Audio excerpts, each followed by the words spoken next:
Okay, so my essay is called Echo of a Samara, and I'm just going to give you a little bit of background information so you understand what I'm talking about when I read my conclusion, and everything kind of ties together.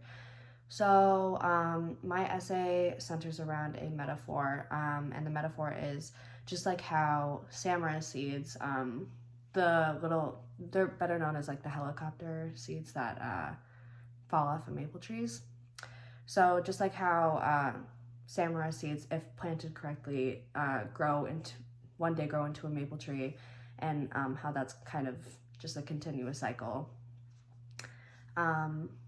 With how things are in society and how the mother-daughter dynamic plays out, daughters often end up growing up to become a reflection of their mother. So that's kind of the comparison there. And that's where the title of my essay comes from. So I'm going to read my conclusion. Samara seeds cannot escape the truth that one day they will grow into a maple tree.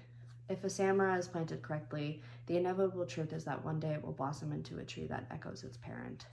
Just as there is a subtle magnetism in nature in which we unconsciously yield to, there's a subtle magnetism projected from mothers, a magnetism that unconsciously directs their daughters towards becoming another reflection, a fate daughters often have no choice but to yield to. A samara cannot escape its classification, just as we cannot escape our families. I come from a line of women who have failed their daughters. I feel the gravity of their past come forward throughout my life. Throughout time, the mother-daughter dynamic has been a complex one.